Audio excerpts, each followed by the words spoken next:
What a way to make history. Kagulat World, grabang ingay na yun sa international tennis scene dahil isang Pinay na naman ang lamaman ng lahat ng headlines. Walang iba kundi si Alexandra Alex Ayala. Hi, my name is Alex Ayala and this is Tatler's Quickfire.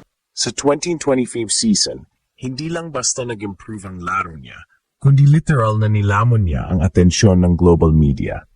Lahat ng major sports outlets mula Europe hanggang US, pati Asia, sabay-sabay na naglabas ng feature stories tungkol sa kanyang mabilis na pag-angat. Kung dati, ang mga Pinoy tennis fans ay umaasa lang sa updates mula sa ITF at WTA website, ngayon ibang level na. Halos araw-araw may bagong artikulo, cover story o highlight clip si Alex Ayala na lumalabas sa mga top sports networks. Tinawag pa nga siya ng ilang international journalists bilang the face of tennis future dahil sa kanyang composure sa court, fighting spirit at biging inspirasyon sa kabataan. Sa Miami Open at iba pang high-level tournaments, kitang-kita na hindi lang siya simpleng baguhan, isa siyang racing star na pinapansin ng buong mundo. Pero hindi lang basta laro ang pinapansin. Pinagpistahan ng media ang buong kwento ni Ayala mula sa pagiging batang nag-training sa Rafa Nadal Academy hanggang sa makapasok sa WTA circuit at umakyat sa top 100 rankings ngayong taon. Para sa press, perfect story ito. Isang batang Pinay na may pangarap, nagsumikap at ngayon ay kumakatawan sa Southeast Asia sa isang sport na dominated ng Europeans at Americans.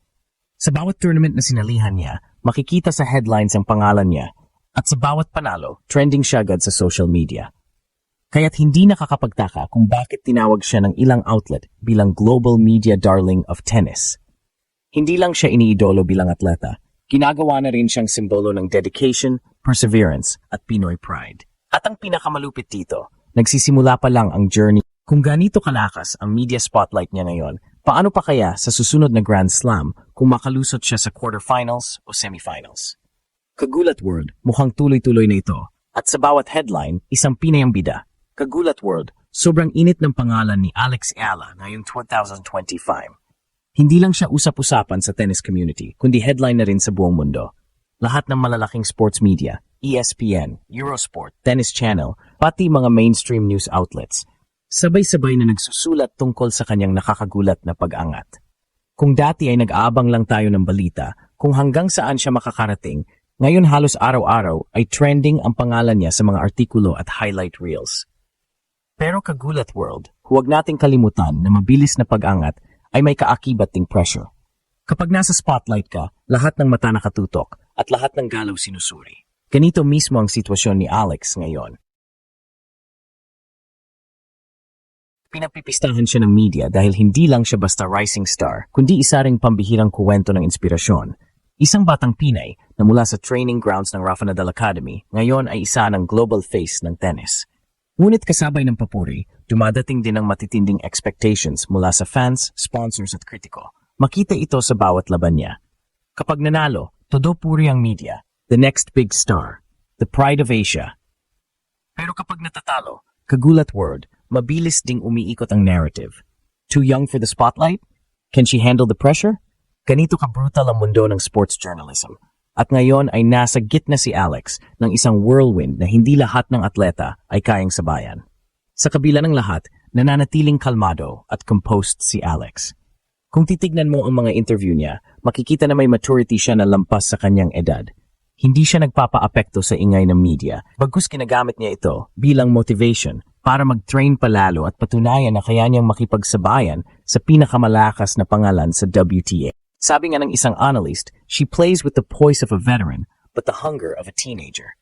Ito ang dahilan kung bakit lalong naintriga ang international press. Hindi lang ito kuwento ng panalo o pagkatalo, kundi kuwento ng isang atleta na dahan-dahang binabago ang narrative ng tennis para sa mga kabataang Asyano at lalo na para sa mga Pilipino. Para sa kanila, perfect storm ang presence ni Alex. Young, talented, inspiring, at may dalang cultural pride na bihirang makita sa tennis world. Kaya naman, Kagulat World, bawat galaw niya ay nagiging headline at bawat panalo niya ay hindi lang para sa sarili niya, kundi para sa buong bansa. Ngayon, tanong ng marami, hanggang saan naabot ang hype nito? Media darling nga ba siya na pansamantala lang o tunay na superstar na bubuo ng legacy? Ang kasagutan ay nasa mga susunod na buwan, pero isang bagay ang sigurado. Buong mundo, nakatutok na kay Alex Ayala. Kagulat world, kung may isang bagay na mas mabilis pa sa paglago ng career ni Alex Ayala na yung 2025, iyon ay ang pagsabog ng media hype sa kanyang pangalan. Mula sa Europe hanggang US, Asia at Latin America, halos lahat ng sports outlets ay nakatutok sa bawat laban, bawat interview at kahit sa mga simpleng training posts niya sa social media. Ngunit sa likod na nakabibighaning spotlight na ito, may isa ring malaking usapan. Makakatulong ba ito sa kanyang career? O baka maging sagabal pa? Unahin natin ang positibong epekto. Walang duda, napakalaki ng exposure na dulot ng media attention. Dahil dito, mas maraming sponsors ang dumarating, mas lumalawak ang suporta ng fans, at mas nagiging visible si Alex sa tennis calendar ng mundo. Kung tutuusin, ito rin ang nagbukas ng pinto para makakuha siya ng wildcard entries sa malalaking torneo. At kapag nakikita ng mga organisador ng Grand Slam na ang isang player ay may global following, mas nagiging madali ang daan para sa kanila. Sa madaling salita, kagulat world, ang hype ay nagiging tulay para sa mas maraming oportunidad. Pero nandiyan din ang dark side ng spotlight. Kapag sobra ang hype, tumataas din ang expectations. Lahat ng laban, kahit hindi Grand Slam, nagiging parang final sa mata ng publiko. Kapag nanalo si Alex, parang coronation ang pakiramdam. Pero kapag natalo, kagulat world, doble ang sakit dahil hindi lang siya naglalaro laban sa kalaban niya sa court, kundi laban din sa mga headline na mabilis magbago. Ang isang pagkatalo ay pwedeng maging dahilan para sabihing overrated o not ready. Ito ang pressure na kinakaharap ngayon ng batang Pinay na minsan ay tahimik lang nag-iinsayo sa Spain. Isa pang nakikitang hamon ay ang posibilidad na ma-distract siya ng ingay. Sa dami ng interviews, endorsements at international commitments, may mga analysts na nagtatanong kung makakayanan ba niyang panatilihin ang focus sa training. Hindi lahat ng atleta ay kayang balansehin ang ganitong klase ng spotlight. Ang iba, bumigay sa pressure. Ang iba naman, ginamit ito para mas lalo pang magningning. Nasa kamay ni Alex kung anong landas ang tatahakin niya. Gayunpaman, may malaking bentahe si Alex, ang kanyang upbringing at disiplina. Galing siya sa Rafa Nadal Academy kung saan hindi lang laro ang tinuturo, kundi mental toughness at humility. Ito ang nagbibigay sa kanya ng foundation para kayanin ang mga bagyo ng media hype.